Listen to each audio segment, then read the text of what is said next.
It is 5:30 p.m. and I will call to order this virtual meeting of the MISD Board of Trustees on April 20, 2020. If everyone would first please join me in a moment of silence, followed by a pledge to the United States and Texas flags.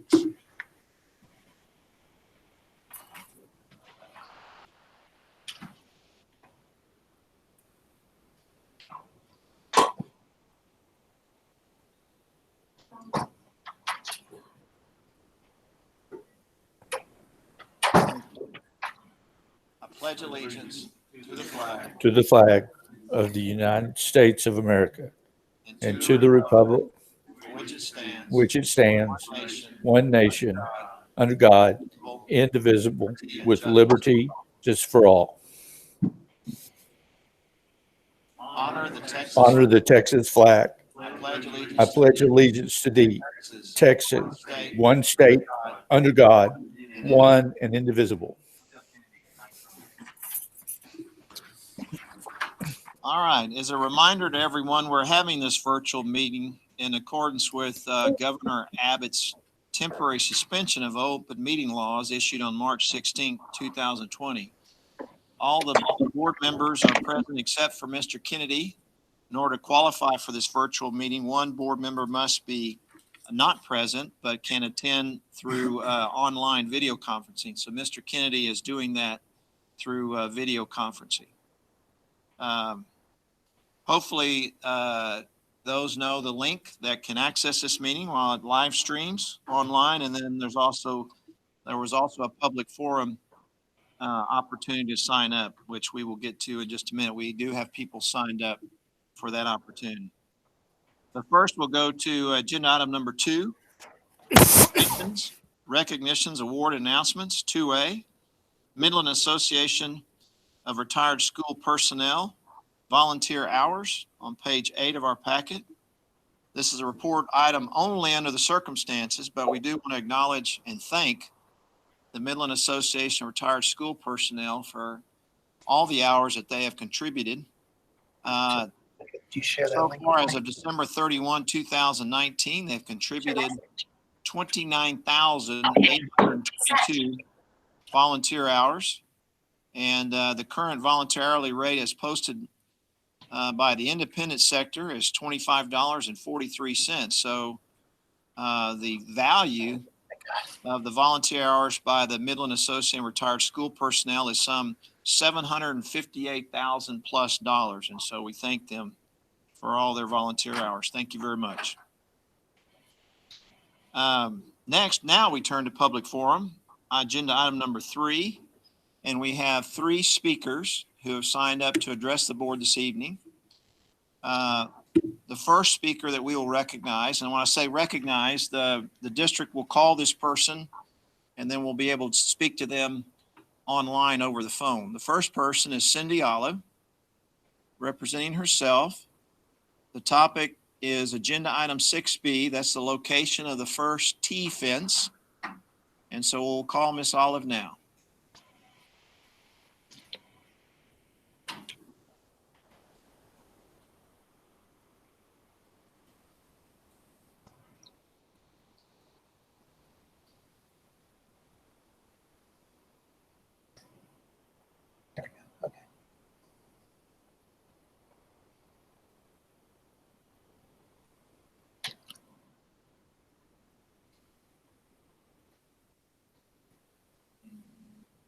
Can y'all hear her?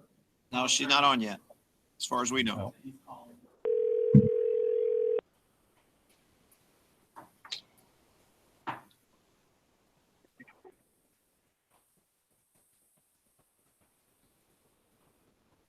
Miss Olive? Yes, hi, this is Cindy Olive. Hi, Miss Olive, welcome. You're online and you're addressing the board and you have 3 minutes to do so. Welcome. Okay, hi. My name is Cindy Olive. I reside at 315 Carroll Lane in Midland, Texas. My husband and I have lived here for over 30 years. And these comments, as I believe you mentioned, are directed to item 6B on this evening's agenda, the First Tee fence location. The MISD property leased to First Tee, West Texas, is adjacent to our property along with 15 other property owners on the south side of Carroll Lane. And although I'm not speaking as a representative for the other neighbors, their views are reflected in what I'm sharing with you this evening. We've discussed the placement of the pipe fence during the recent meetings between the neighbors and the officials from MISD, City of Midland, and First Tee.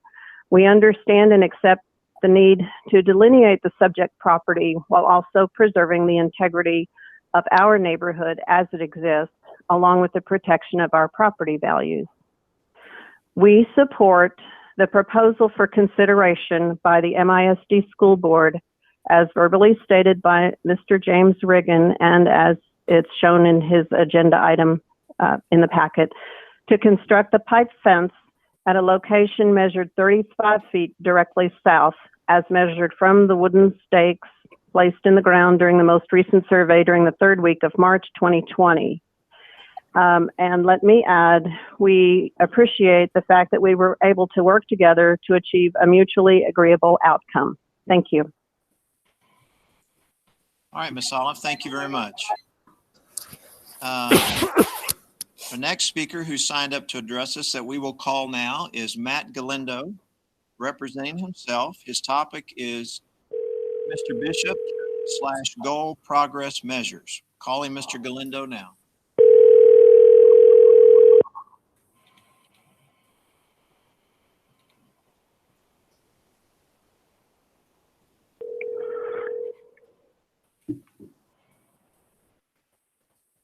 Mr. Galindo? Hi, how y'all doing? Good, welcome. You are online and you're now addressing the board and you have 3 minutes to do so regarding your topic. Welcome. I appreciate it, thank you. First of all, I just wanted to thank Mr. Tommy Bishop for his no vote last month regarding their future schools. I wanted to thank you, sir, for doing what you thought was right, even if it meant you standing alone. Making that hard decision, being able to come to that decision, knowing that there's not enough facts, not enough data to go into a 5-year contract with a company or not getting into a 5-year contract, knowing that there's not enough data or there's only 2 years of data with this program. I just want to thank you, sir, for doing that. I thank you for standing up for the teachers and students there at Sam Houston.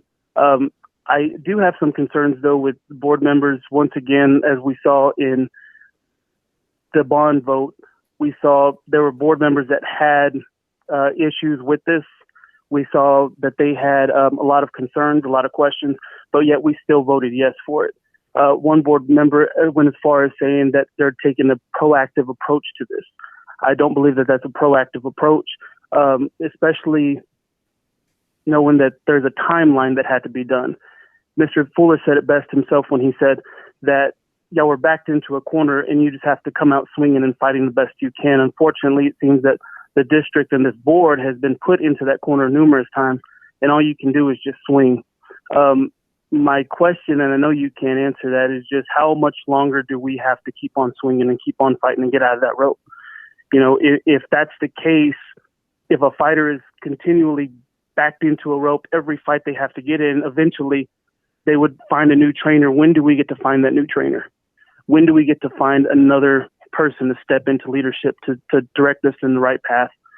The goal progress measures, as you see, that are going to be coming in, yes, there was progress in them, but we only met the same progress at the end of last year. So we're still 30% off of it. How much longer do we have to put up with this? How much longer is the board willing to continue this? The reason I bring that up is there's 19% of all students are enrolled in the F-rated campus. As of February 28, 2020, 26,184 students were enrolled. 4,975 students are attending a failing campus. And those include those students at Sam Houston. So what I'm trying to say here is it's amazing how we have 19% of those students that are attending a failing campus, yet we're so quick to make a decision off of what facts. We have no facts. We have nothing that can actually support saying that the contract that you got into the last time or this last go around is actually going to help. It just seems like we're not ever making any progress. And I just hope that eventually change happens. And unfortunately, it doesn't seem like it's going to happen with this board, but I know eventually, come November, maybe parents and taxpayers will realize that they have enough power when it comes to the voting polls to fix this, to get the right people in the right spots. And once again, thank you, Mr. Bishop. Thank you for your no vote. Thank you for doing it, even if it meant standing by yourself. I appreciate it. Thank you, gentlemen. All right. Thank you, Mr. Galindo. Our final speaker that we'll call now is Dave Joyner, representing himself on various topics. We'll call Mr. Joyner now.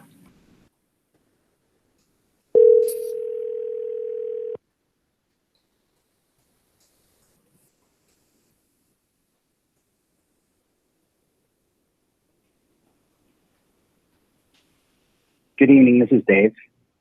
Mr. Joyner, welcome. You are now online addressing the board, and you have 3 minutes to do so. Welcome. Great, thank you. Thank you guys for the time and the opportunity to speak. I'll start by addressing an issue from last month's meeting. I would encourage the board to revisit the policy for open forum speakers at the board meetings. Last month, several people who are not part of our community were granted the right to speak to the board in the open forum. The privilege of addressing the MISD board in this forum should be reserved for current stakeholding members who live in our community. If people from outside the community feel the need to communicate with our board, that contact information is readily available on the district's website. That being said, there's some great work going on during this unprecedented time, and I just wanted to take a minute to throw out a few thank yous.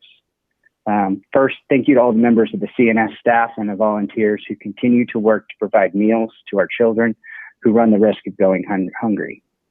Thank you to the district's information technology department, as they've done great work to pivot to virtual and distant learning with very little advance notice. Also for working to provide Wi-Fi access and Chromebooks to those without access to them at home. Thanks to the principals and teachers of all our schools for working tirelessly to connect with each of their students during this difficult time. I encourage the students and the parents alike to recognize that the school year did not end in March, and to please be proactive in reaching out to the teachers and faculty for help in getting access to and completing their coursework. We want each senior to graduate and each underclassman to move up to their next grade. Lastly, thanks to all the seniors who have worked so hard to graduate this year. I want them to know that we as a community are proud of them and their achievements, and we do and we will celebrate with them. We look forward to seeing what the next chapter of your lives hold. Thank you guys for the time and for all the work you're doing to shepherd us through this challenging time. All right. Thank you, Mr. Joyner. All right. Turning now to our consent agenda for this evening. 4A, board meeting minutes on page 9. 4B, monthly financials beginning on page 15. 4C, monthly expenditures beginning on page 27. 4D, monthly investment report beginning on page 43. 4E, personnel appointments beginning on page 50. 4F, 2019 annual audit engagement letter starting on page 56. 4G, DEA local update starting on page 67. 4H, EIC local grade point average beginning on page 70. And 4I, contracts over $100,000 beginning on page 76. Board members, are there any items that need to be pulled from the consent agenda for any reason? 4E.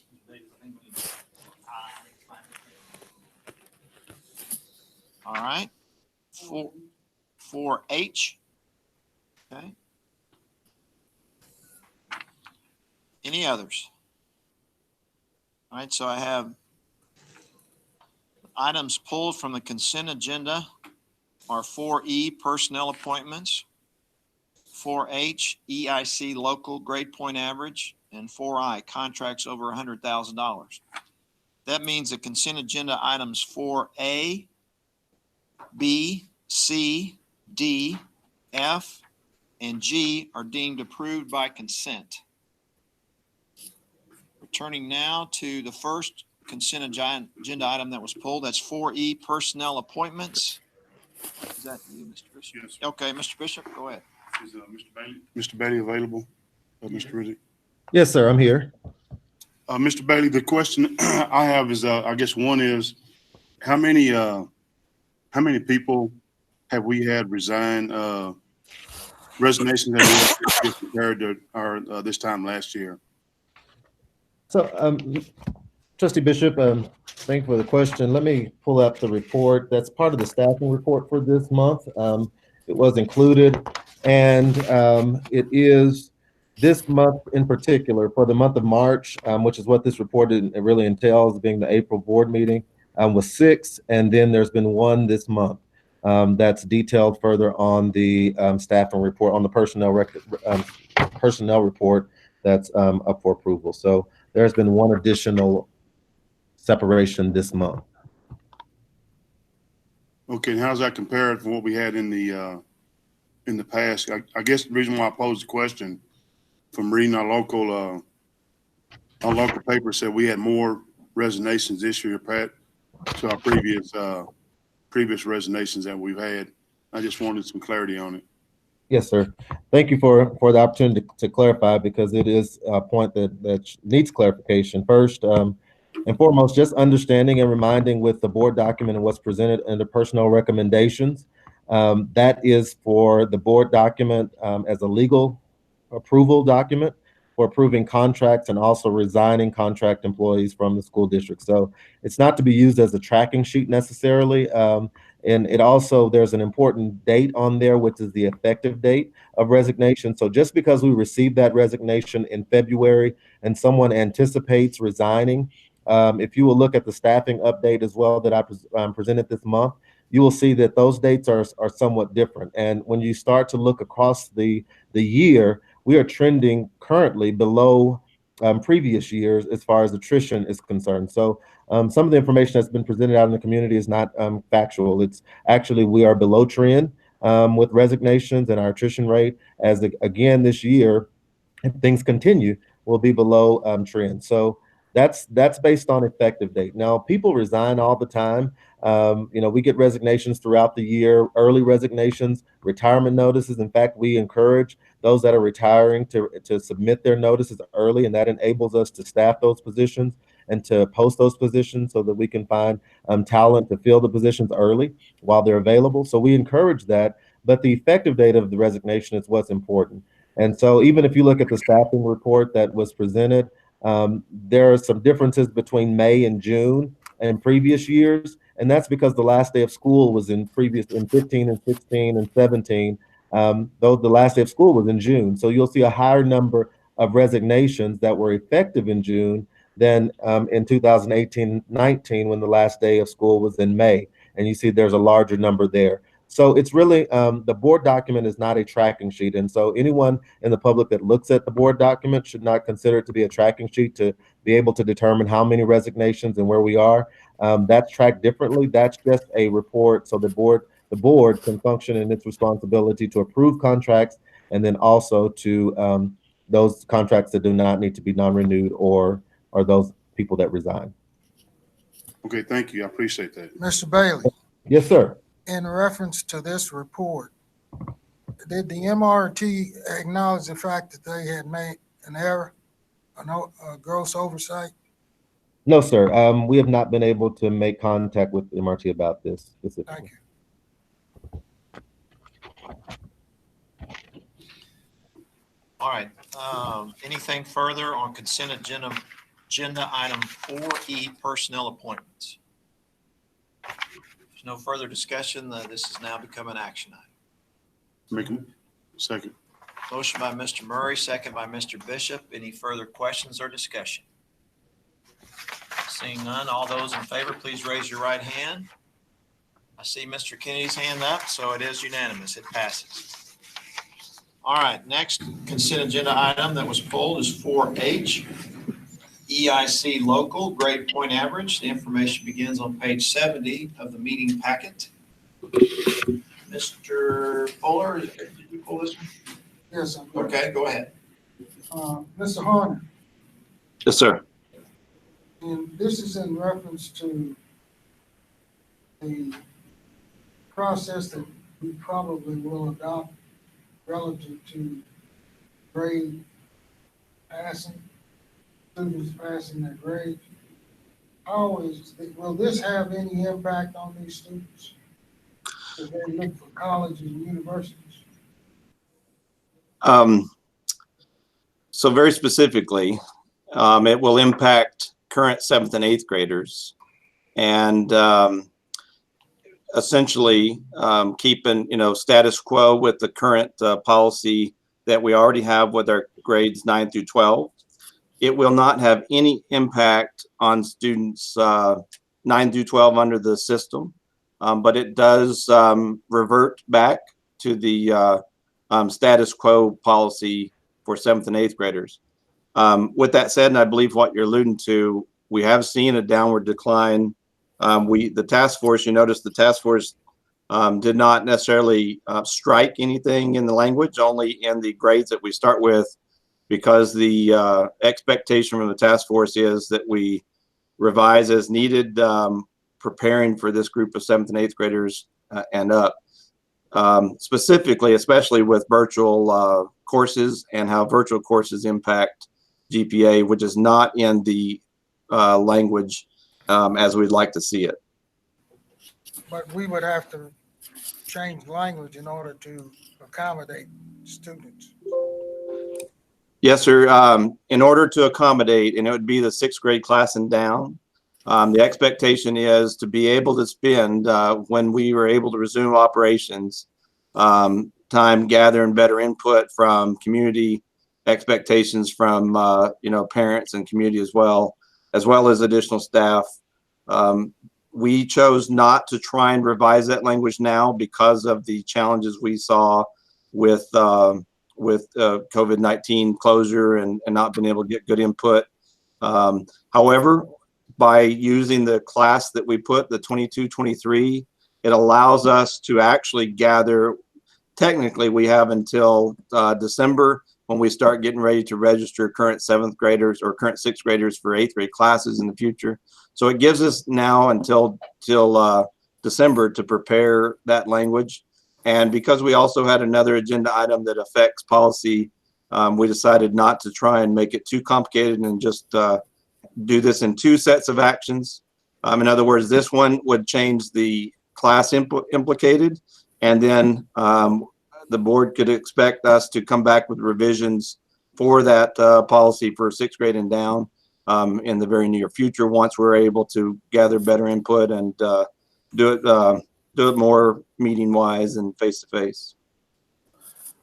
I spoke to several 7th and 8th grade parents prior to the March meeting, when at that time they thought that this was going to be implemented, and they were very concerned that a lot of their students, children, had made decisions about what they were going to be taking in 7th, 8th, 9th grade based on what they thought was the way the GPA was going to be calculated. And so the parents were kind of concerned. So I'm very glad to see the fact that we're reverting back to give those parents what they thought was in place at the time, and yet at the same time change it to improve it, but given the if you will, 6th graders that won't register till December for 7th and 8th grade classes, time to know what's going on and make decisions based on your new policy. So I think you're doing the right thing. Thank you, Mr. Kennedy. We did hear from several parents, and that, rightfully so, they saw some gaps in communication and gaps in language that, we weren't able to answer in a timely manner to soothe that concern. And again, new implications of, we're 100% virtual right now, and our language didn't really take into account future virtual academies, which are, possibly, or virtual campus courses, which are possibly very soon to come. So this allows us to have time to make corrections. The task force didn't want to just wipe out what was already done, because I know the board has seen the data that the need is there to make improvements. However, by taking a two-step action, this one that would revert back to status quo for 7th and 8th graders, and then revising and editing the one, taking input, making changes, we believe that's the right next steps and fair to all. So I appreciate that feedback. What do you anticipate will be the conduct of colleges and universities relative to these changes? So right now, the feedback that we've been getting, they look very holistically at every piece of application for a senior. GPA is just one portion of that. However, they look for challenging senior classes. And one of the driving forces of the policy we took to the board and the board approved in March of 19, which is what we're going backwards in, so to speak, was to include more with the effort for seniors to take more challenging senior classes. So the very short term, we won't see a short term outcome, but the input we've seen from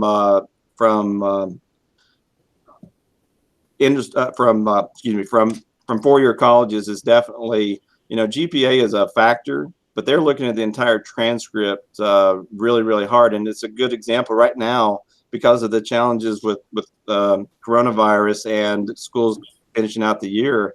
I'm hearing from multiple four-year universities, GPA is just one piece that they're considering. They're looking at that transcript, seeing, did you take, that most challenging senior year, or did you kind of ease out of it? Because, this is a good example of all of a sudden GPA is a new factor that in the universities are kind of questioning right now. So I think the changes in place for the future, class of 6th grade class and down are more in line with what we see. I'd also just throw this out there. When we approve what's in board policy right now, it's very parent friendly, very, very student friendly. It really, there's a lot of pros to it. However, we were literally one of the first ones in the state that approved such a policy. And we've seen the data now to go behind it. And I know the board's seen that. I've referred to that several times, but the board's seen the data showing that grad rate percentage actually going into four-year university going down literally since the first graduating class under the current policy. And we just we can't not act on that. So what I've seen from the university, I think, is really in line with what we're making the changes towards. Thank you. Any other questions or discussion regarding this consent agenda item 4H? I just have one comment, Mr. Warner, is that we didn't get to see you on the last board meeting. I'm glad to see you're back and fine with us, and we appreciate your efforts. I'm thrilled to be back in the seat. Thank you very much. All right, this is now an action item. I move that we accept the revision or reversion back on AE local. EIC local. Thank you, EIC local. Okay, motion by Mr. Kennedy, second by Mr. Fuller. Any further discussion or questions? All those in favor, please raise your right hand. I see Mr. Kennedy's hand, so it is unanimous. Thank you. All right, our final consent agenda item that's been pulled is 4I, contracts over $100,000.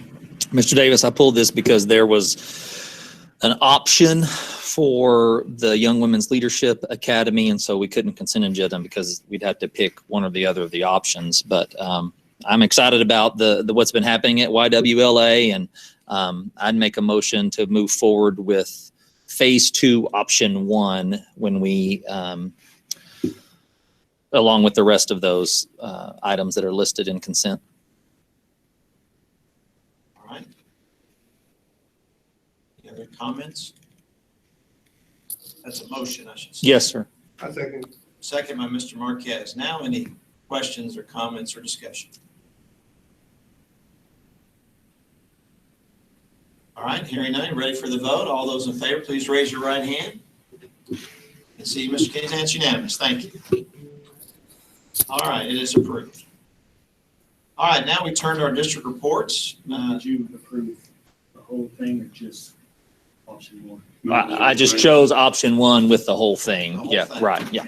Yes, thanks for the question. All right, now turn to district reports. 5A, board goals, goal progress measure 2.1, 2.2, and 2.3. Information begins on page 78 of the board meeting packet. Ms. Martinez, is she presenting? Yes, I am. Can you hear me? Yes, thank you. Welcome. Well, thank you for having me. So good evening, Board President Rick Davis, school board members, and Superintendent Riddick. Today I'm here and I am reporting out on student outcome goal 2, specifically focusing on goal progress measures 2.1, 2.2, and 2.3. So quickly, just as a review, student outcome goal 2 measures the percent of students in grades 3 through 8 who meet the passing standard at either approaches, meets, or master's level performance on both the reading and the math STAR assessments. This year, our target is set at 75% of our students in grades 3 through 8, meeting standards at approaches, meets, or master's level performance on both the math and the reading state assessments when given at the end of the school year. This evening, I'm going to report out on the middle of year results for the 3 goal progress measures that we put in place to track the progress of board goal 2. So the data that I will review is reflective of how our students performed in late February, early March, utilizing the indicators collected through Imagine Math and through iStation. So we can click on that. So for goal progress measure 2.1, we specifically look at the percent of students on track to meet the passing standard on both the reading and the math using iStation and Imagine Math. We look to see that there's an increase from the 52% baseline, which was set in the 2015-2016 school year, to the 75% goal, which was set to occur at the end of this school year, the 2019-2020 school year. So based on the middle of year results that we obtained from both of those programs, 45% of our students, as you can see on the chart, in grades 3 through 8, were on track to meet the passing standard on both iStation and Imagine Math. This does reflect a 2% increase from where we were at the end of, where we were last year at middle of year. And if you also notice where we were at the beginning of the year, we see that we've had a 19% increase from where we were in September to where we are now. Again, our end of year target for 2.1 is 75%. Are there any questions on this particular goal progress measure? How could we drop so much between the beginning of 1819 and the beginning of 1920? And then, I mean, we're not obviously anywhere close to making this goal. What happened? Where was the big drop off? Granted, we did make a big push from September to February, but we lost so much between May of 19 and September of 19. So if I understand correctly, you're referencing the beginning of year data from 2018, which shows 31%, and then you're referencing the September 2019 data, which shows 26%. Is that correct? That plus two, that drop I can, is not as great as how did we drop so much from May of 19 to back to September of 19?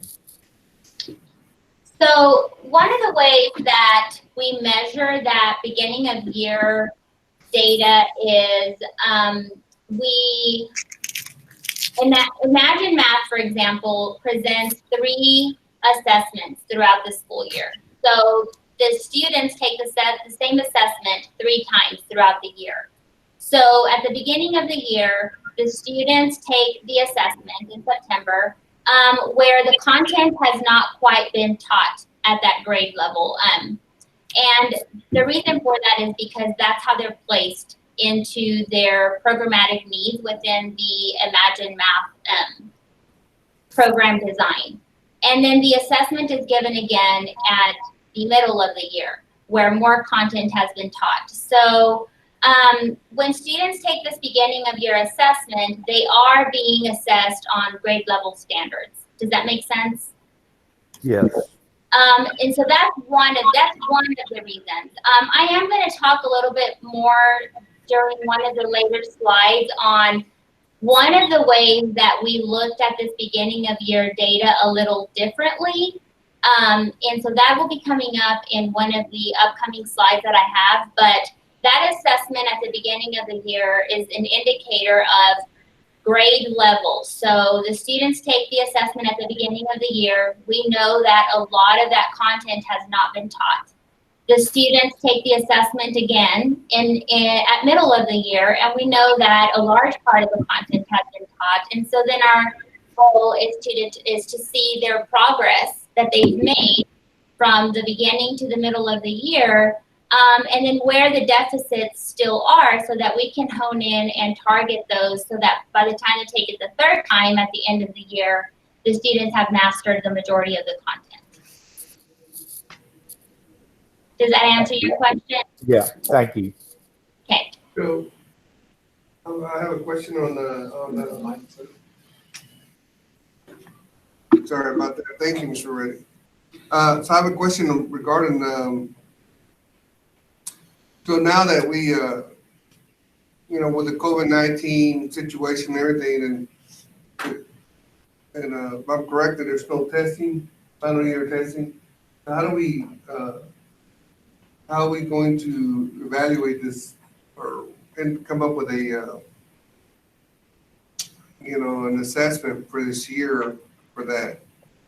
Is that going to be something that we just become in agreement with the data we had already, or how are we going to work on our board progress goal? And this is a question really for everybody and the board itself. How's that going to work? We will not have the data. We won't have data. We won't have, that is correct. We will not have, unfortunately, the data at the end of the year, which we did last year, and we will not have the STAR assessment results. I did, however, work with the team to pull up last year's data just to see alignment. So we were curious to see, we used this measure last year for the first year in terms of the Imagine Math. And so as you can see, last year, we ended in May with 47% as reflected on this chart. We went back and we pulled how kids actually performed on STAR. One of the interesting things that we found was that iStation Imagine Math reflected 47% in May of 2019. When we looked at STAR, that was 57%. So our kids actually did 10% better on the actual STAR assessment than they had done on utilizing these measures. Unfortunately, you're right, we will not have the STAR assessment results for this school year to make that comparison, but I know that we have them for at least 1 year, which was last year. Okay. Any other questions or input on that? So even though we did our own district checkpoints, we actually came out higher than what we had projected. So the information that we have, the ability to get information, and what we've been doing, trying to do it ahead of time, obviously to fix the curve, which it sounds like it, from what I hear, it sounds like it did work. We just weren't able to capture it via the district checkpoints. I think that this requires our team to sit down, and of course that'll include board members, Mr. Riddick, other important team members to this work, to determine, because what the data showed last year was that how we reported based on these measures were not how we actually performed on the actual STAR. On the actual STAR, we actually performed 10% higher.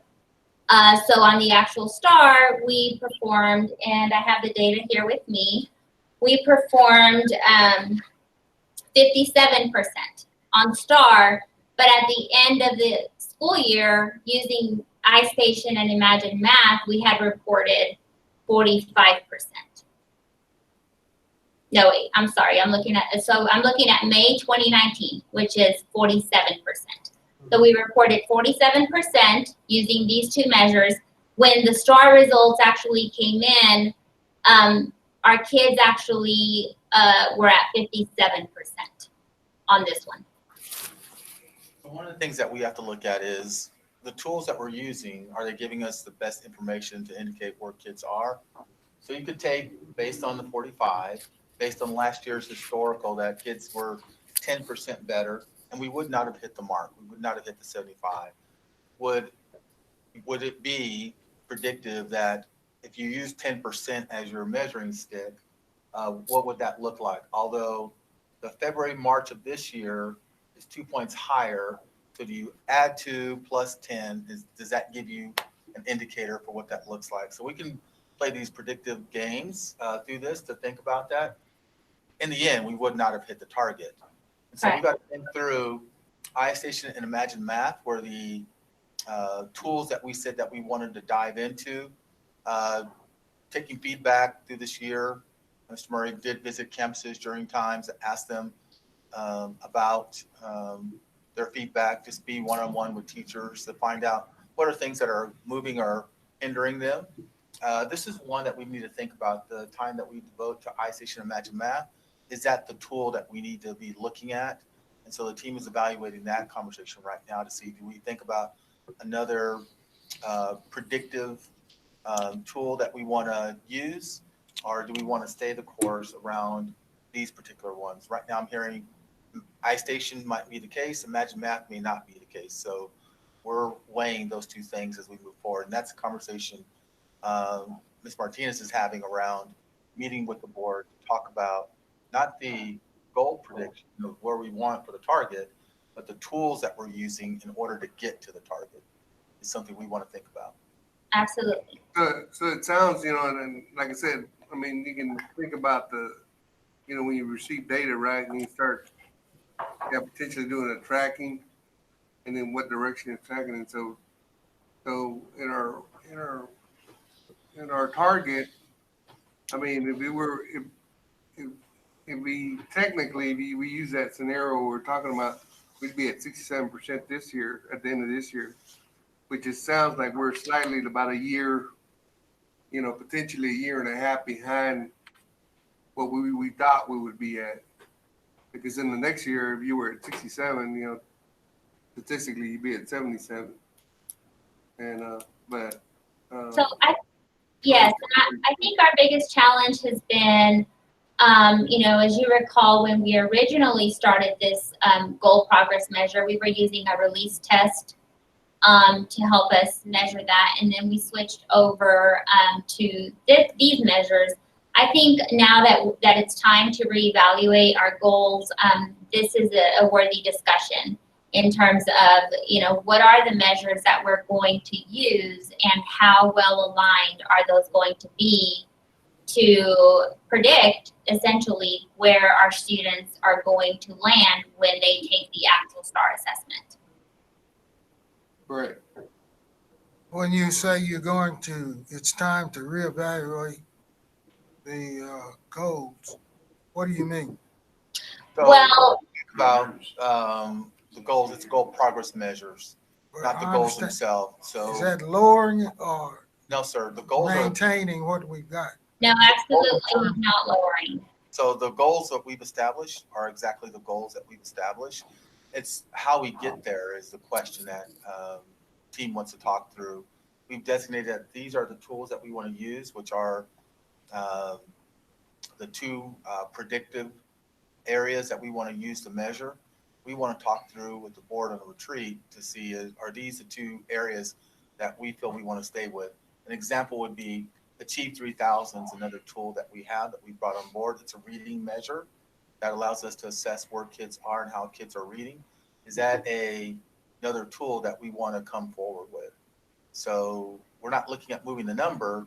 We're looking at what's the tool that teachers feel that they can integrate best into the classroom and move forward. Finding that teachers are having a difficult time. So if you are a teacher who teaches all your kids all your subject matter, to navigate between teaching you math, iStation, teaching you reading, and teaching you reading at iStation, teaching you, and then doing Imagine Math, there's a balance that teachers are trying to navigate that is becoming really difficult. So we want to share what that information is and how we balance that out. Similar, if you're a teacher who only does usually 2 subjects, sometimes you're fortunate to do 1 subject. If you're an ELA or a math teacher, what does that look like incorporating the Imagine Math in your direct teach as well as your small groups with kids? And how are we navigating that to get great outcomes through both measures? I think one of the things, Mr. Riddick, and I stand to be corrected, I think when we first started on this journey, I guess prior to you getting here, when we sat down with AJ and looked at goal performance measures, I think one of the things that was there was going on a 3-year measure of these goals, and then after 3 years go back and reevaluating and looking at the goals and where we were, and then because the board has changed somewhat a little bit, and then going back with the group or the team again and looking at our goals on what we needed to tweak or whatever we need to do from a goal standpoint. And that was even before you had came on. And that's where we had talked through, coming with the board to talk through it. We believe kids should be able to read by 3rd grade. We share 2nd grade in the goal progress. We believe that kids should perform well against whatever standard that's raised against them. We have that in our 3 through 8. We believe that kids should graduate. I mean, those are my beliefs. I don't think that's changed in regards to that. We just want to talk about through how we, what tool we use to measure that, and is how we get there, the tool. Because since the time that we entered into Lone Star governance, there have been a lot of other districts. We're at the tip of the spear around that. There's been a lot of other districts who have gone through and looking at how they're utilizing the tools and data to measure as well. Some of the very similar things we want to share what that learning's been like. So I want to ask a question because I'm kind of confused about where our conversation's going. We're talking about goal progress measures, and then we're talking about teacher supports that Achieve 3000. And so what I think we want is we want something that helps teachers get across this message, the learning easier and more productive with our students. But also then we're combining that with the Go Progress measure, which, do we get rid of one if you do the other? Oh, yeah. Yes, right. So you would do Achieve 3000 and iStation. It would be, here are our reading predictors that we find are valuable and our teachers are seeing, that it incorporates into the classroom really well. Okay. And these are things that we'd like to continue because in the classroom and outside the classroom, it does, it shows a benefit. And so our teacher input says they might prefer Achieve 3000 versus iStation. I wouldn't say that specifically. Okay. Just some that I've talked to. So I talked with our T&L team around what are they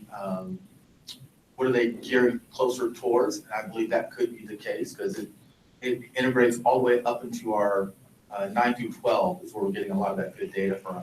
Okay. And so that could be one of the elements that we discuss, or it stays where it is. But those are things that we certainly want to bring on the table. And so, because what I was hearing from Mr. Marquez's question is, if this is not correlating, maybe we have the scale wrong on what we're thinking Imagine Math does to get us to a GPM. And so maybe we need to rescale those to say, well, if it's 47%, that corresponds to 57%, then maybe we've got the scale wrong. It could be, since we set up early, what that looked like, and I think that goes to Mr. Bowler's question about the targets.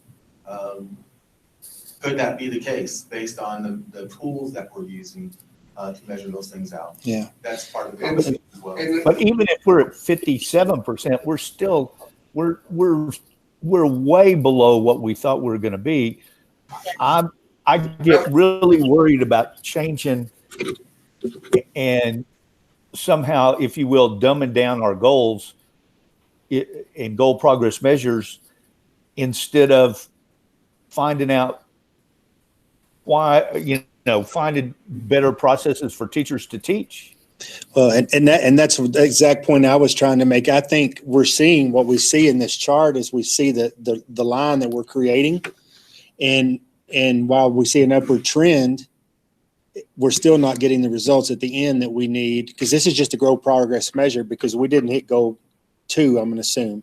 Right. Yeah. And So, and there was a change for this one. There was some change, as the process has gotten refined. There was a change in it, and there's least amount of data in this one than the rest of it, right? Mm-hmm. So what I'm saying is that when the document's 4 years old now, or going to be 4 years old. So as a board, we gotta, it says 2020 on there.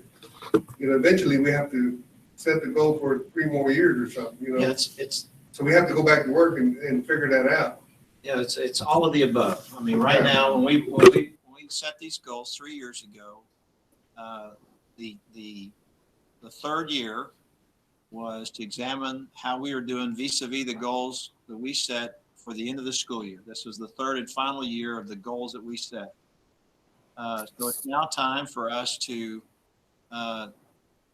get back together with teaching learning staff and the board and with community input to figure out what the next 3-year goals should be. And part of this discussion this evening has also been about, it's also an opportunity to identify the goal progress measures that we want to utilize in monitoring whether we're on track to reach those new goals that we're going to set. And part of that'll be part of the discussion, whether we use iStation, Imagine Math, or some other one, for example, in this particular goal progress measure. So all of that's on the table, and that's the work that we need to do between now and the start of next school year.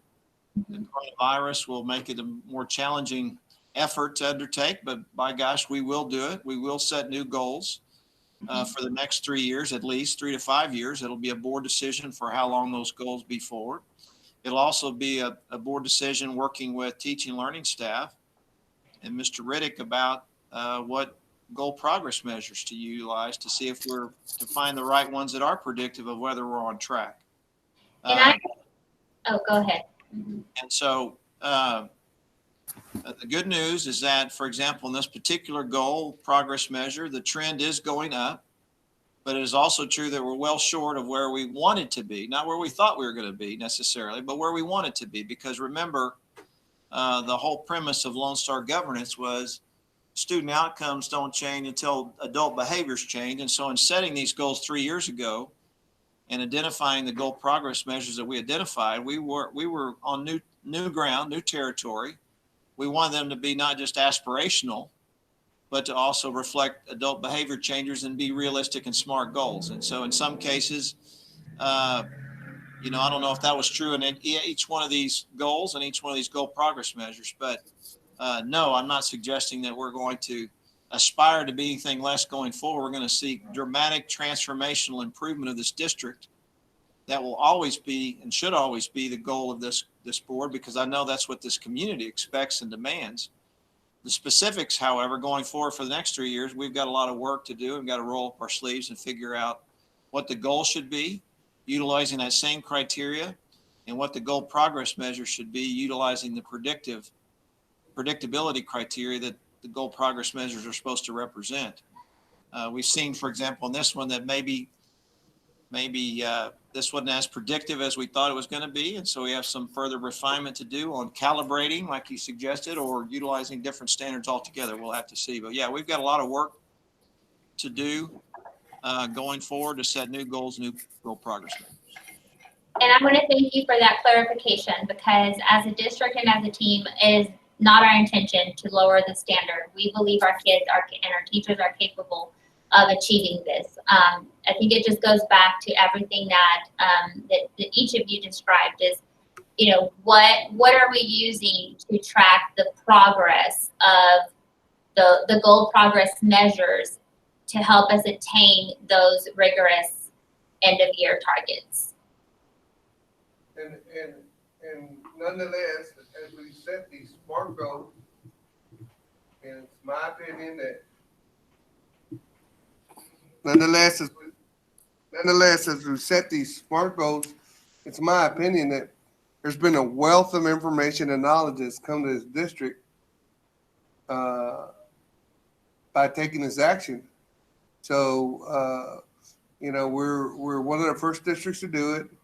And it's taken a lot of work, but it's a lot easier to see what we're trying to do than taking a stack of information.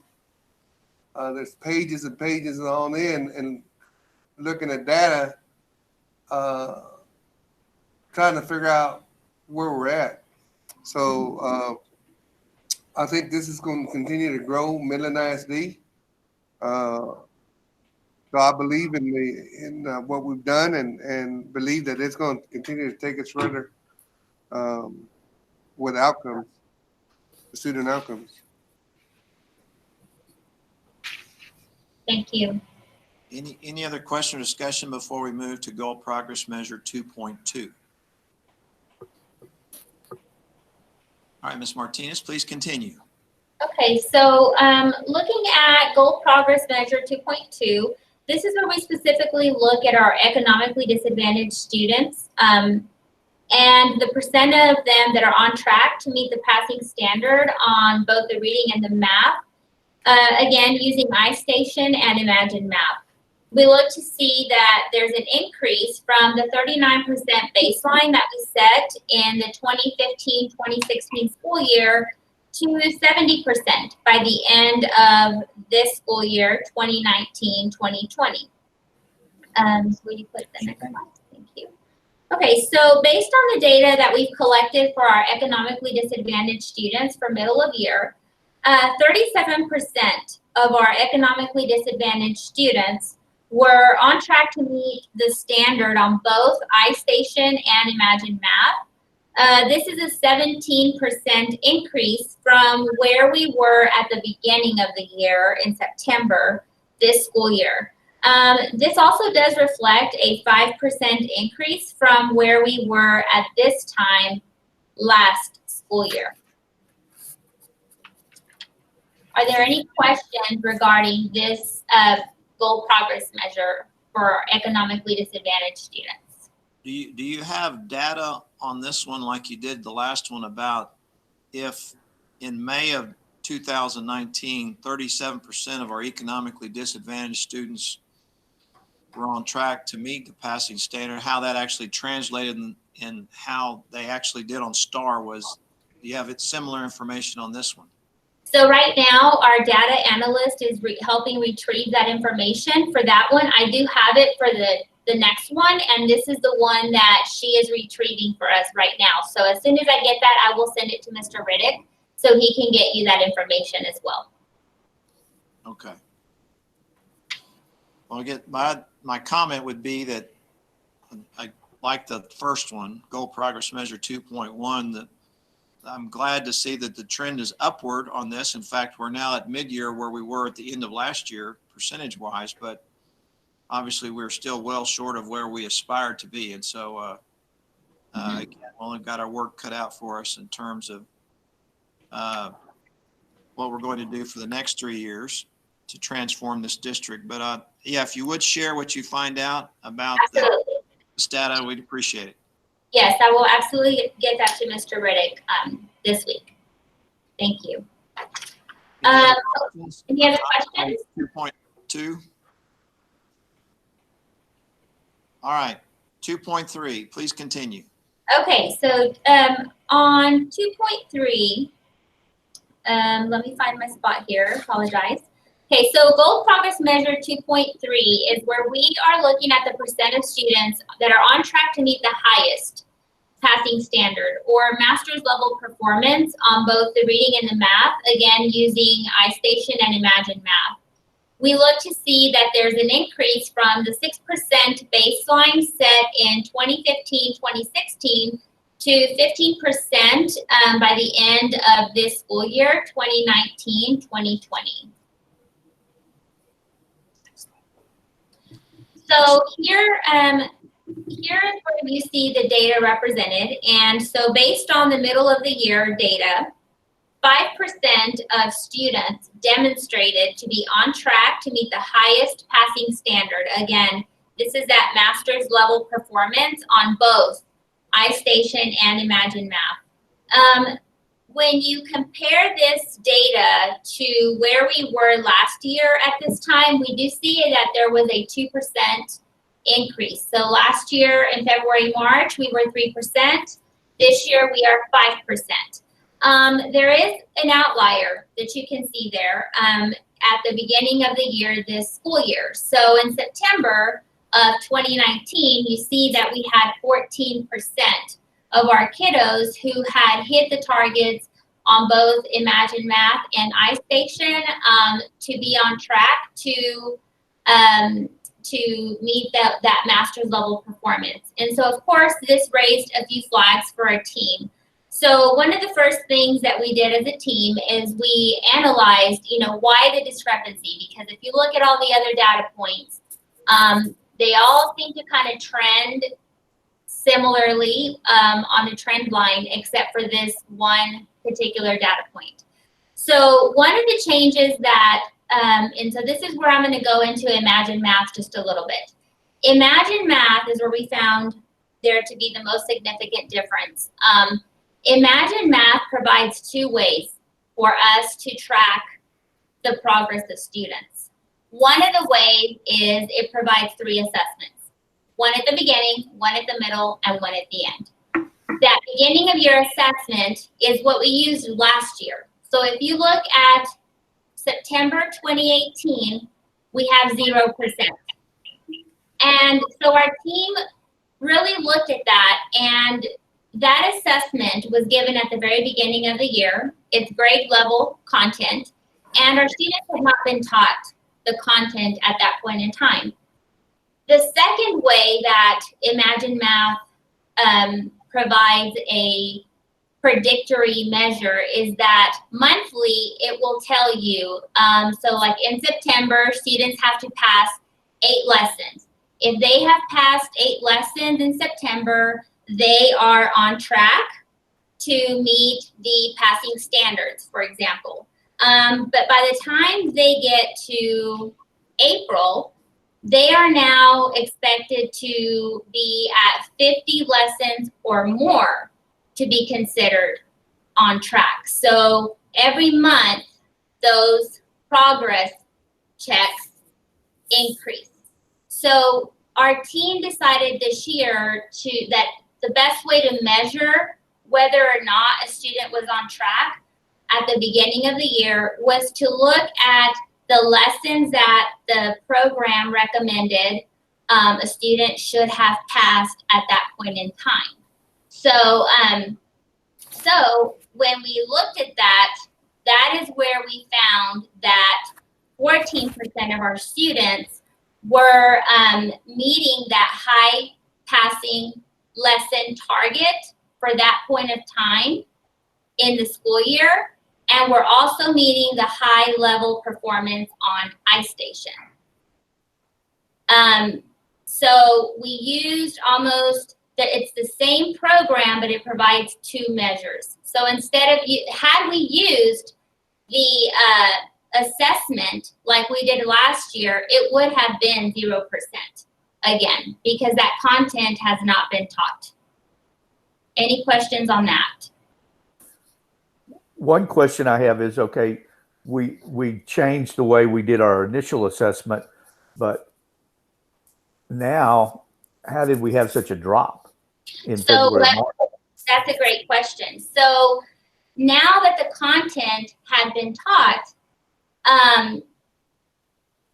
a lot of the content had been taught by middle of year, we decided as a team that we would give them the assessment, because at the beginning of the year, the content had not been taught. By the middle of the year, a lot of the content had been taught. And so we were interested to see, now that the content's been taught, how are our students performing in terms of how they will perform on that last assessment, which should be aligned to how they will do on STAR. So, so for the February, March, we used the assessment, not the lessons targeted for that month. Does that make sense? Yes. Now, I did find something very interesting with that, because I worked with my team members and our data analyst, and I said, why don't you go ahead and run the data to reflect apples to apples? So we know 5%, it's 5% in February, March when we use the assessment. But what is it when we use the targeted lessons for that month? So one of the interesting things that we found was that that result was 6%. So there still would have been a drop. What do you attribute the drop to? If we were comparing apples to apples, why would there be such a drop? So that is a question that we have raised within our team. So we are going back and we're looking at what the program is recommending in terms of monthly targets. And you know, a question that is out there that we have not proven, or, you know, it's just one of the questions is the target that we set at the beginning of the year rigorous enough for our master's level performance students? So we've got to go back and we've got to look at that master's level performance target for the beginning of the year. So, well, Mr. Kennedy, one of the things that we have to look at is, the beginning of the year is 8 lessons, middle of the year is 50 lessons, and now I've got to get a teacher who has to not only teach the class, but I've got to get you through 50 lessons, and the balance between the direct teach for a student and getting you in front of the computer with your iStation to complete the lessons, that's where the challenge is coming.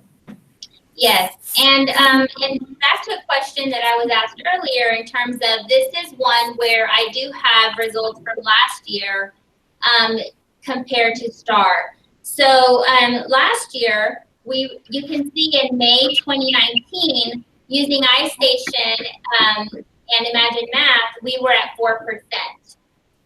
On the actual STAR, we were 10%. So there was a 6% increase on how our kids actually did on the STAR assessment compared to how they had done on measuring with these two programs. So what I see here, and based on what you just said, if we took a 0 to start this year, like to keep apples to apples, on all 3 of these charts, the gap between beginning of the year and mid-year has grown. We're seeing improvement there. And to me, that means I think our teachers, our students are starting to understand the system. Right. There's a bigger gap between first and the second test. And so that's why I say, wait, let's don't look about changing what we're doing here, but let's maybe retool the calibration, because I don't care if this says 4 and we got 10, that's great. What we need to be able to see is the trend that it's growing. And that's what we're doing. And if we see the trend, then the correlation's great, because the final STAR test, that's the numbers we're going to be honed in on anyway. But this is just a measure of, are we improving? And I think it's showing we are. It's just, I think this should have been year 1 instead of year 3, because it's taken us a while to get into the system. And that's why I say, whoa, let's be careful about jumping and changing ship, because it looks like we're starting to get it. We're late, but we're starting to get it. And there is a significant gap in all three of them. I mean, on this 2.2, there's a 17-point gap, a jump. I shouldn't say gap, there's a jump. And so to me, that says they're starting to understand it. Now, I don't want to hear Mr. Kennedy jump in already and say, you're talking about that summer gap, because that's what you see. And Exactly. the summer gap, which is a conversation we've had multiple times, and John Kennedy and I both support a year-round process for learning. But it's just also, when coming out of summer, you're in a new grade level, and I'm teaching you grade level and I'm testing you at grade level, and you've not Seen any of the instruction or had any of the material presented to you. So it's how well do we find out where kids stand at the beginning of the year? So beginning of the year is never going to be an element where you see skyrocket, where you say, well, you finished at 47, but you're now down to 0. It's because you're in another grade level. Yeah, whole different. And in that grade level is where we're assessing your learning. Yeah. Well, and the STAR, end of year results were the target. This was the reason that we went to this, to improve that. But in actuality, we're not giving ourselves credit, because that information should have been on, to me, should be on the, on the graph here, showing that, okay, so the system we developed to get us to the outcome, which is what Brian said, the true outcome in a sense, is that's what we're getting looked at by the state. So we have get no credit there for accomplishing something. Maybe The STAR results would be reflected in goal number 2. Right, the goal. Because that does measure STAR test results. Correct. This is goal progress measures, which are designed to be or intended to be predictive of whether you're on track to meet your overall STAR goals in this case. So, yeah. I think I think we got a little bit away from it, but another micro takeaway is that I didn't quite understand the difference between our start of the year assessment last year versus this year, but I did take away, unless I'm mistaken, that the manner in which we did it this year is we won't do that again, because it wasn't predictive at all. It was as she described as an outlier, so it wasn't predictive at all. It didn't work as a predictor. Right, and we don't play the system, right? We want to make sure we're playing in the system exactly how we need to play within it, so that when we saw that there's an anomaly there with this outlier, let's find out the why, and let's reset so that we can make sure that we're getting the data that the board needs to look at. Because I would tell you, not many people are looking at their economically disadvantaged kids publicly for everyone to see, or kids that are performing at the highest level, or how kids are doing versus the test until the end, but along the way. So it's a tip my hat to the team for them to come back in and say, no, there's something that we need to reset on, and let's get the right data the way it needs to reflect.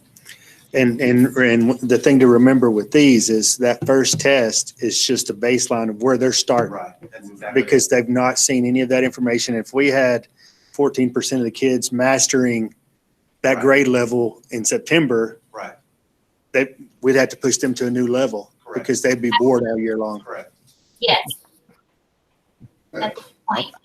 I know we already passed the 2.2 goal progress measure, but I had a question so, and maybe there's no answer to it, but come this summer, is there going to be a summer school available, for especially this one right here, to help out, or is that, do you know yet? I know this I know the whole situation is so fluid, it's kind of hard to come up with Right. what day and when it'll be So clear we and when will- it'll be safe, but We will have summer learning. That's what we're gonna have. And most likely could be in the same virtual environment, but we'll see how things progress along and how much things open or not. And we're gonna let our healthcare professionals help us along the way. But we are gonna have summer learning in enrichment to allow kids to stay in the game. So it goes to what Mr. Kennedy has shared, but how do we keep learning alive year round? So what does that look like for students who need to stay in the enrichment and students we need to target? Will certainly be the case that we have a form of summer learning for that student. so is there gonna be, I mean, are we gonna be, I'm sure typically there's X amount of staff that deals with summer school. Is there a piece to look at to get more staff because of the COVID-19 and then the disconnect that's going on, or? And so that's a piece the team's working on. That's the next phasing model that we have after we've now brought Google Classroom, the teacher, to the home. What summer learning looks like and how does that impact kids who are in enrichment and who's building that and filling that, and kids who are still needing to, in essence, catch up because there's a larger gap with that student, and who and what instructors are fulfilling what that need looks like. There's, like I said, it's a normal situation for summer school, or you have X amount of people that are doing it, right, or need it. Is there dollars? Is there an X amount of dollars that the state says you can only do so much summer schooling, or is there an opportunity to do more because of the situation that we're in? We usually fund this summer school program. It's usually 6 weeks long, 30, lessons, think about 30 days.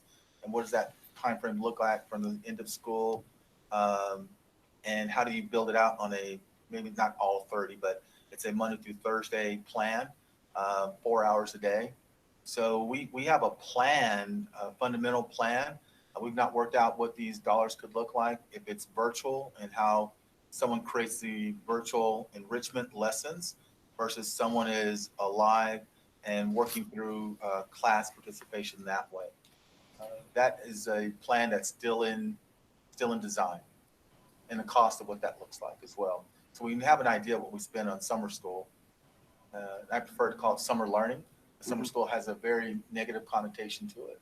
Okay. So how do we now navigate what that looks like financially for our students, for our teachers, and then what does that look like in duration of time?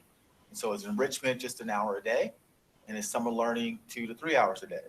So we got to think through those two processes moving from the 22nd when we end school, navigating forward. We still have to close school, which means teachers have to get their things, students have to get their things. And so when do we actually start our summer learning time? It is going to be a part of student work. It's essential, especially without being in the classroom. Right. Yeah, I know technology has been super helpful during this time, and it'd be great if we could be on Sudden Link, or some where you could reach students, but individually, that don't have the Wi-Fi or the internet access. So. Yes, sir. That's available. Suddenlink and others provide access for parents based on the number of people who can go out and bring that into your home. And we have also the hotspots that we're having families reach out to, so we can get a hotspot into your hands, and then a round 2 for what that could look like for Wi-Fi access, as well as buildings that are boosting it well out to the parking lot, the city who's doing similarly, and buses that we've structured to go around to provide that. And in the summer learning environment, it could stay very much the same. We're on that pathway virtually. What becomes a new enhancement with that? Not trying to create another 8-hour day to make school go from this time to August at 8 hours a time frame. But we do want enrichment to be a part of what a student's day could look like. Okay. Thank you. Okay, any other questions? All right, thank you very much. Thank you. All All right, next, District Report 5B, Chief of Staff Update, begins on page 87 of our meeting packet. This is designed to be a report only. Are there any questions for Mr. Riddick?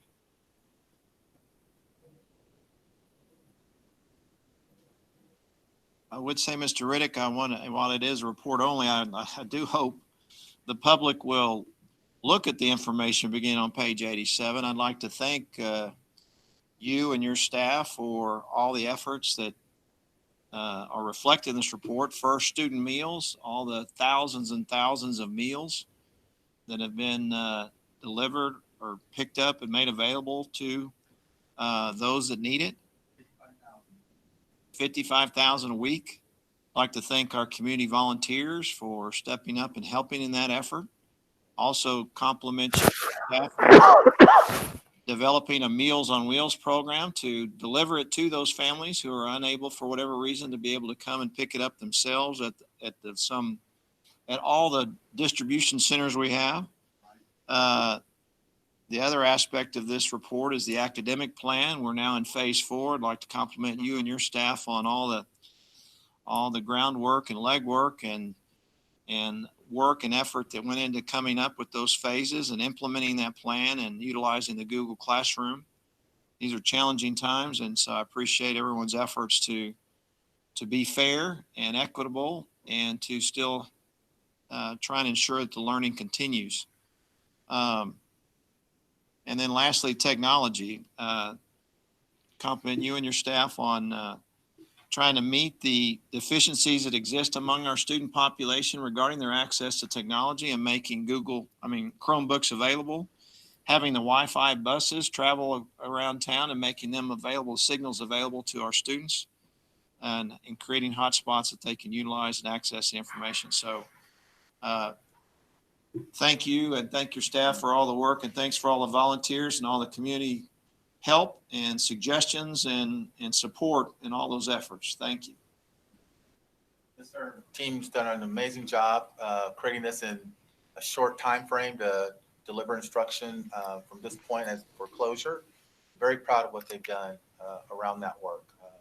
They've come together and rallied well to do something for our community. So thank you for that recognition.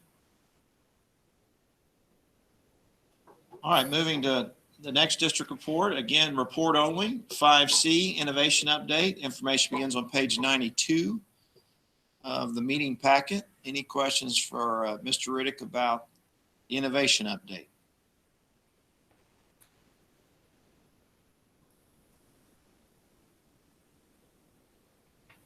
Appreciate all the effort reflected in that report too. Next staff report, our district report is staffing update, designed to be report only on page 95 of the meeting packet. Any questions about that report?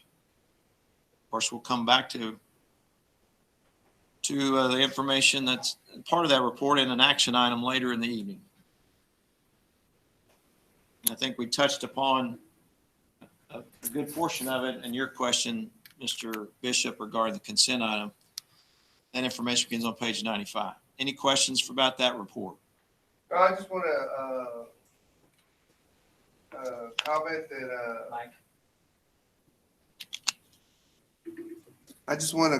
that I just threw myself off here, but what a great job, some of the reports we get and just showing the transparency of the district, continuing working to show everything, all the cards we have. And, what a great job the district's done, and look forward to seeing the human capital side of things continue to grow. So thank you. Thank you, sir. All right, then now turning to our last district report, 5E, facilities update. Again, report only on page 98. Any questions about that? That again spills over into what I was saying earlier. As Mr. Riddick said, we've served over 303,000 meals to children in need during the first 20 program days. We're serving an average of 9,200 meals to the children of Midland 11, and then in April, that was in March, and in April, the average went up to 11,361 daily meals to Midland children. That's his vote. Should not be leaving the house. Again, No grocery shopping with them.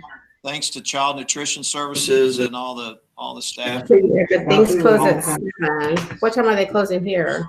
Yeah, 7. 7? Somebody needs to mute.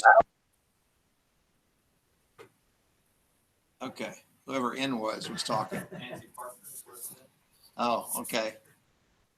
All right, Nancy's corrected that. Thank you. Thank you. Yeah, we appreciate all the hard work. It's incredible what the district's done for kids, and I've had several comments about it, and then, you know, they've all been so positive. And then I've seen the faces of the kids that are missing school, and you know, want to do the work. So these are trying times, and we really appreciate all the staff that's gotten out there to go to work to do this. And I believe too, great work by all these departments, but our public relations, media, Elena Ladd's group have done a great job. Social media has been on top of things, and I appreciate the way we've got the message out to the community about what's going on. I think it's been a well-rounded effort for all of you guys. Appreciate it. I agree with you there. Yes, thank you, Mr. Murray. All right. Unless there's anything further, we'll turn now to our discussion action items. 6A, resolution, EIC local, seniors 2020, top 10. Information begins on page 99 of the meeting packet. Mr. Horner, welcome back. Thank you, President Davis, board members, Superintendent Riddick. You have before you a recommendation by administration due to the school closure, and of course that happening right in the middle of the 5th 6 weeks. The inability that we had, especially initially right after spring break, to close out 5th 6 weeks as we would have. Current policy asks us or requires us to use grades through the 5th 6 weeks to determine final Val, Sal, class of 20 honors, top 10 and things like that. So it is our request that you consider adopting this resolution, and the resolution would revert back to grades using grades through fall of 2019. So last fall grades would be what we would calculate Val, Sal, and of course those things are super important as we're closing out. So of course, again, due to the closure, we're recommending the board adopt this resolution to use grades through fall 2019 instead of, and this is of course just temporary and only for the class of 2020, instead of using through the 5th 6 weeks. And just for clarification, Mr. Horner, this is just to determine for the graduating seniors. This is not about promotion or advancement of kinder and junior. I mean, this is just for the senior class 2020. Yes, sir. And to that note, you know, depending on attorney's advisement, TASB's recommendation, this only affects class of 2020. We may, depending on how it's worded, we may have to come back with a resolution to finish out the semester for GPA, but it's really not expected, the possibilities. Of course, that's not finalized. So yes, sir, just to answer your question, only class of 20 is the only impact for this resolution. And is there how will this be disseminated? I mean, are parents getting notified like, hey, as if we close out fall of 19, your kid doesn't graduate unless he accomplishes X before Y date, or? Sure. So there's 2 things we're communicating, and just to be very specific, this only calculates honors, and they still have to complete, seniors still have to complete courses for graduation requirement. And that's the piece that hasn't come forward yet on determining that language. But this is even more, this specific resolution that we're taking up is even more specific. It's just about honors and class rank. We're not worried about who's graduating 450th if they're graduating or not. Yes, sir. For our purposes of saying, yes, you get that right of being named Val, that's what this does. And you get that right of being named salutatorian and all of those normal honors. And just to answer your question, Mr. Scuddy, you said, how are we communicated? We have in our senior meetings, we've done through Google Meet and Zoom, in our Facebook Live events, and in our senior FAQ document, senior pages. We have communicated in our intent to ask the board to adopt this resolution. So it has been out there. I've seen it publicly on all kinds of social media. We didn't assume that this adoption would happen, but we did tell them this is in the works, and we are asking that you approve it. So that's what the information they have up to now. Mr. Horner, Why are we not using the fourth 6 weeks? It's a great question. It was labored on quite a bit.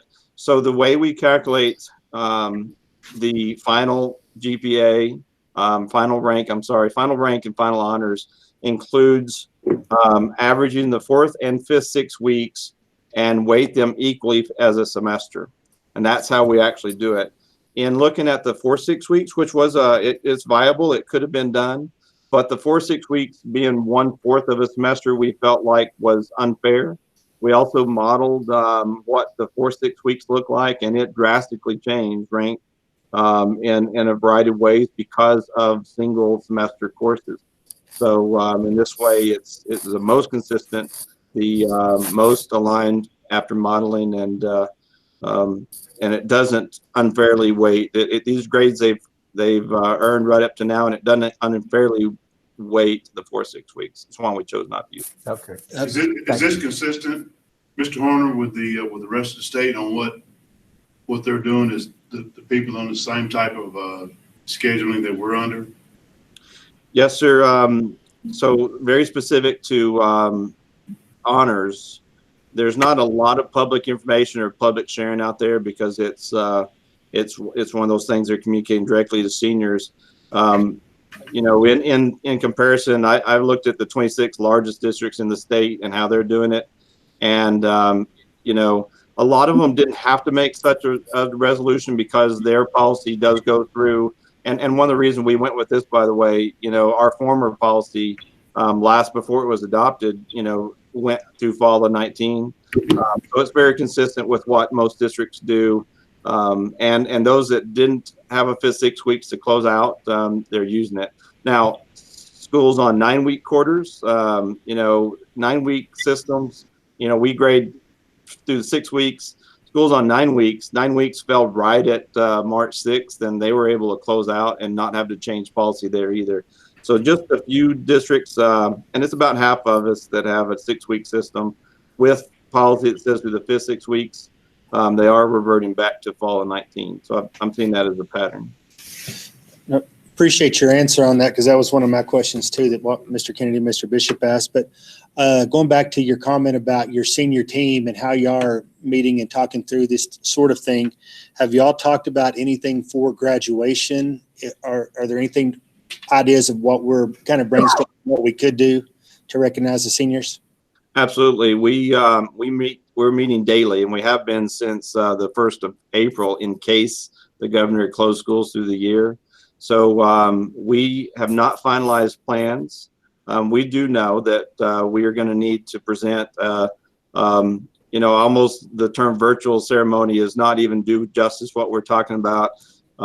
We want to find ways to honor our seniors. We're working on ways to do everything to ensure they have, you know, something that is very significant for them, along with what would be presented as an online ceremony that would include everything from pomp and circumstance to, you know, presentation of the colors with our ROTC, including members of our band. Maybe the full band can't do it, but there are ways to do, you know, members of our band participating in traditional things we do, you know, the choir singing the school song, you know, all the way through, and a very specialized special recognition per kid, per graduate. So we haven't finalized a full plan on that, because there's everything from using the drive-in, you know, to run this video on, to having we've had businesses offer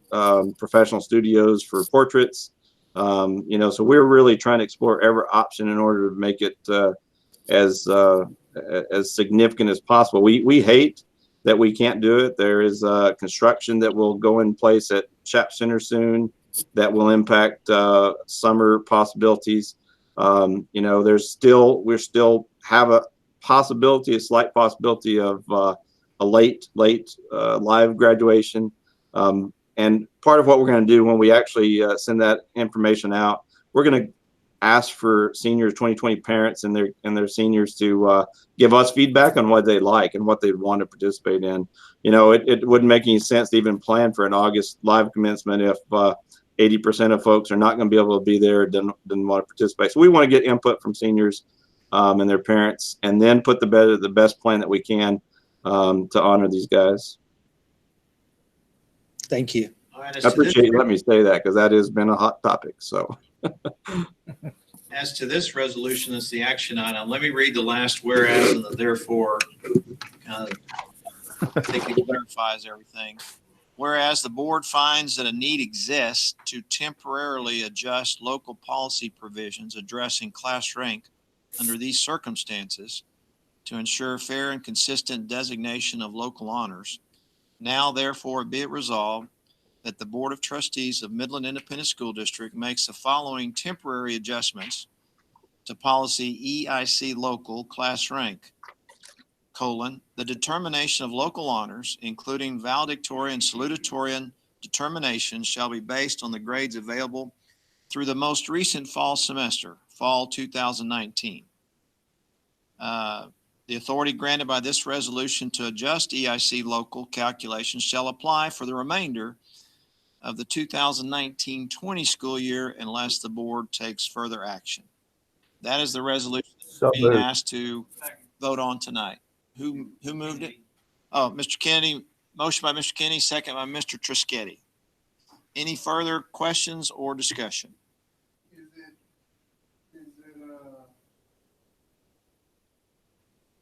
Is it fall of 2019 or is it spring of 2019? I'm going to take the grades through the end of the semester of fall of this school year. Yeah.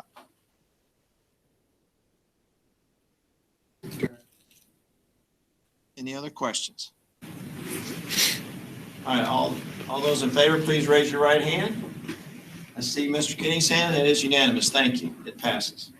thank you, board members. Thank you, Mr. Horner. All right, next, 6B, first tee fence location. The information begins on page 102 of our meeting packet. Mr. Davis, if I could just say a few comments on this topic specifically before Mr. Reagan. Oh, before he said, okay. Yeah.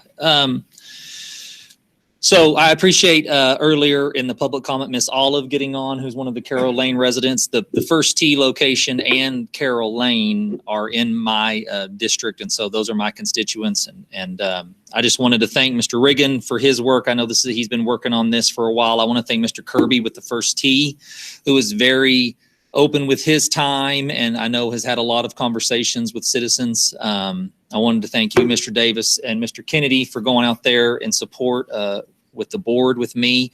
And special thanks to Jose at the city, who also came out and was able to answer some questions that had come up.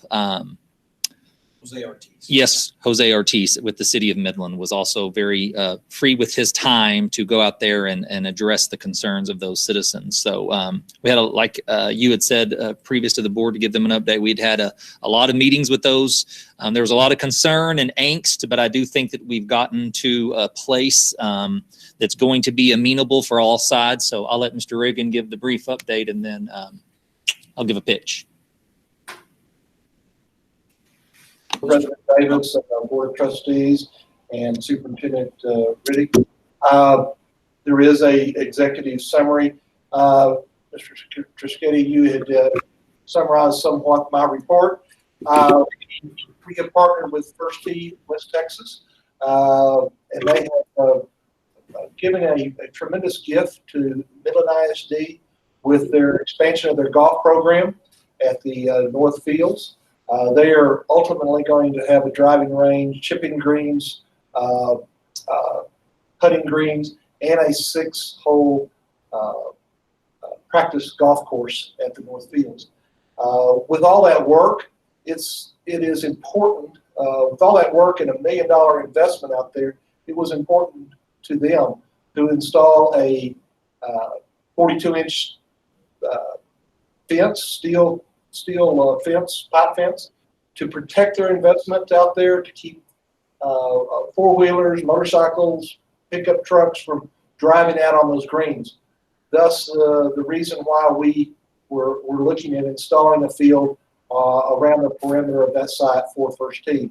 The issue has been the location, and the first location that the administration had suggested was on our property line, and that we had some negative input from the residents of Olive Lane on that first location.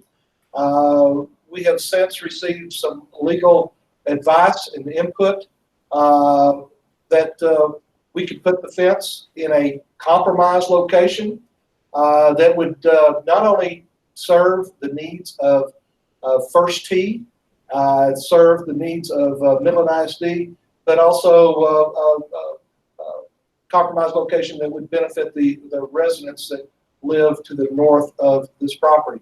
So it is our recommendation with visiting on several meetings out with the residents of Carol Lane. That we would install the fence and allow First Tee to install their fence at a location 35 feet from a marked, staked location that that we all witnessed during our meetings with the public out there. I just would like to reiterate to Mr. Davis and for the board and for the public that Mr. Regan commented on the $1 million investment. There are no tax dollars. This is privately raised money for the First Tee. And so when Mr. Regan talked about a gift, it truly is a gift. We've been working with the First Tee, Midland ISD has, for several years in the elementary schools with this character program. This is the next iteration of that, and I'm very excited about it. But it truly is, when he talks about a gift and protecting an investment, this is private dollars from private funders that want this for our community and give an opportunity to our kids. And really the part we play is that it's our land. But First Tee is going to do the investment and maintain and provide that for the students of this community. So I think it's a great opportunity. So I would make the motion to install the fence, that the First Tee of West Texas be allowed to install the fence on the north side, south side, well, it's north side of Audrey Gill site, which is that area, but south of the existing alley for those Carol Lane residents, approximately 35 feet from the marked, staked, flagged alley center line. Second. Motion by Mr. Trischetti, second by Mr. Kennedy. I support the motion. I think it's a wonderful compromise. I would like to thank the Carol Lane residents for attending the meetings that we conducted to hear their concerns and their suggestions and the reasons therefore. And I think this is a wonderful compromise. And I too I want to echo the thanks to Mr. Ortiz of the city, who came and attended these meetings and also gave the city's perspective and their willingness to do and the reasons why they wanted to do what they want to do. It's consistent with this proposal, so I fully support it. When are they talking about the start date for putting the fence? So their First Tee is got the money raised and they're ready to go. They're trying to get everything done and in place so they can be ready by fall. So I mean, they were just waiting on that. I think shortly, if this motion is approved, I think they'll be going ASAP. Mr. Regan, is that your understanding? Yes, sir. Mr. Kirby with First Tee is waiting for us to allow the surveyors to mark the fence location, and then they will start the fence around the entire perimeter at one time and move forward with this. And the location of the northern fence, just to be clear, because I was confused at one point. Thankfully, Miss Olive straightened me out. Is 35 feet south of the existing wooden stakes marked in the alleyway, correct? 35 feet south of those stakes. It would be south of the existing alleyway. Well, on the eastern end. Be clear about that. Yes. Okay. Yeah, it's 35 feet south of our property line. Yes. Just go on the proposal. Yeah, yeah. And I read it via the motion legal. So Best way. Make sure we didn't get any trouble.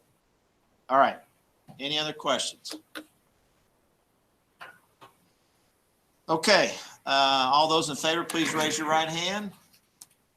Mr. Kennedy, see his hand? All right, it's unanimous. Thank you very much. Thank you. It passes. All right, 6C, Lone Star Governance Board Quarterly Self-Evaluation. Information begins on page 105. Also, we have a walk-in handout reflecting our individual self-evaluations.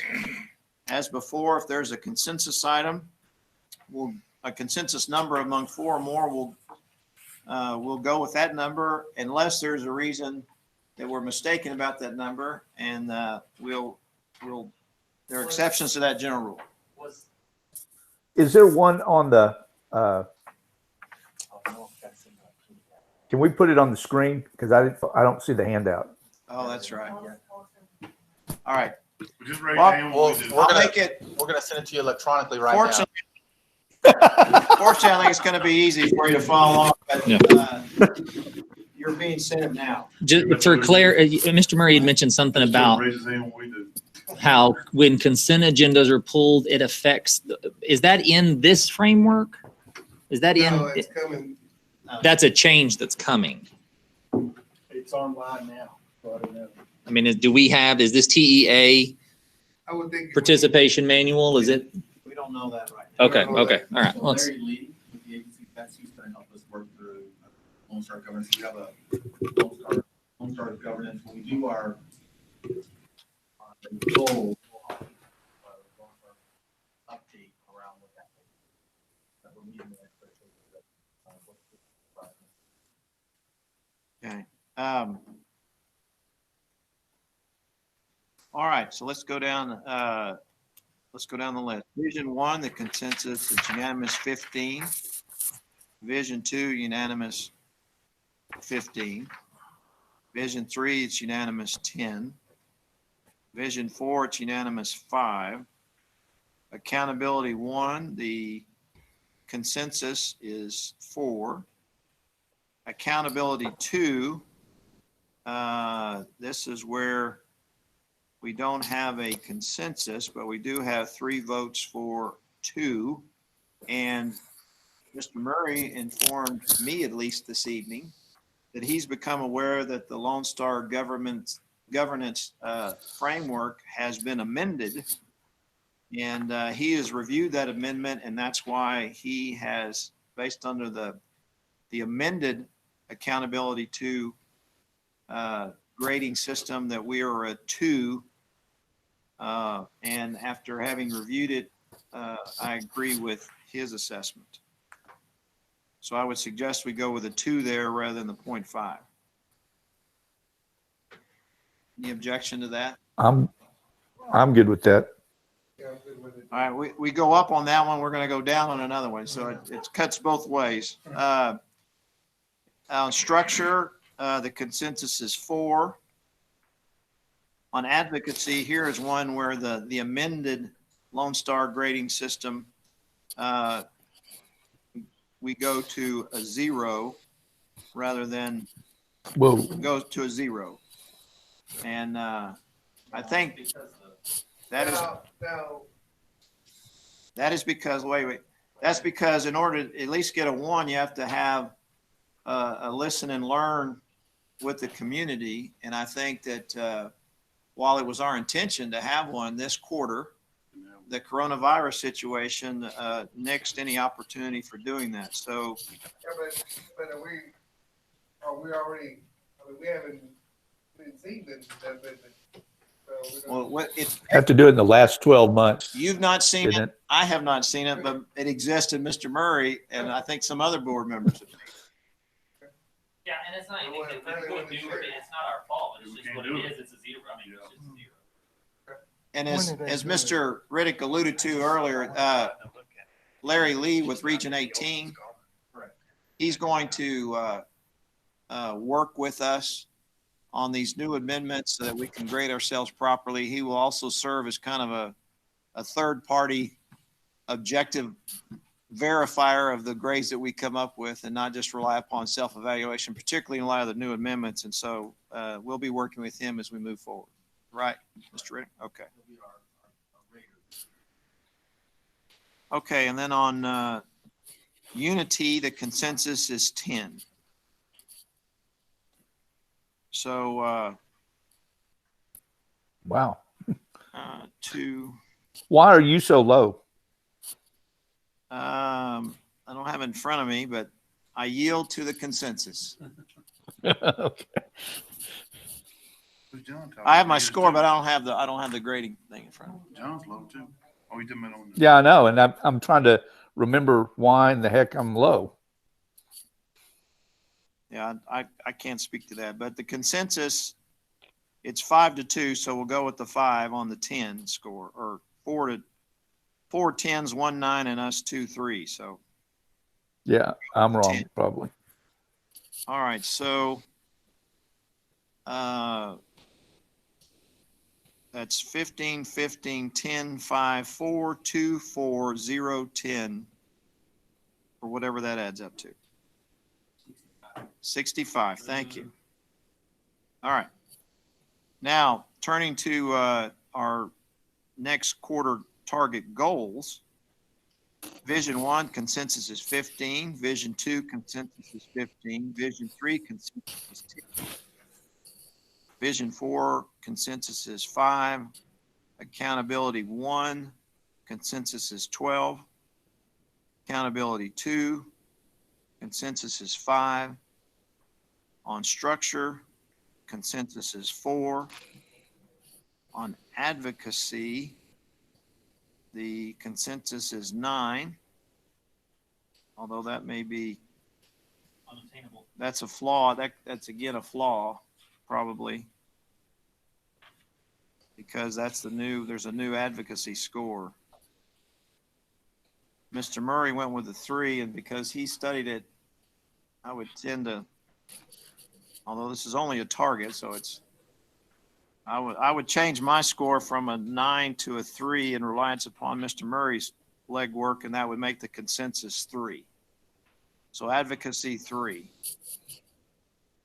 And then on unity, the consensus is 10. So I think that's a score of 80. Let's see, it should be 70. 78. 74. No. It was I'm not 79. I'm sorry. 79. I think it's 79. Because my score was 85. Yeah, I've changed my 9 to a 3, so that's less 6, so it goes from 85 to 79. We agreed on that? I'm on. Yep. All right. Yep. Motion by Mr. Tricchetti. Yep, I'm good. Second by Mr. Bishop. Any further discussion? All in favor, please raise your right hand. I see Mr. Kenny's hand's unanimous. It passes. All right. It is now 7:23 p.m. and we will go into closed session in accordance with Government Code Section 551.071 through .074, 551.076, 551.0821 through .084. We do have an action item arising from closed session when we emerge, and it concerns the discussion and possible approval of employee contract renewals and extensions, including term, probationary, non-certified, and authorize the superintendent to issue contracts. But for now, we will go into closed session. Thank you. Item 8A, discussion and possible approval of employee contract renewals and extensions, including term, probationary, non-certified, and to authorize the superintendent to issue contracts. The information on our administrator non-certified term contracts begins on page 115 of the meeting packet.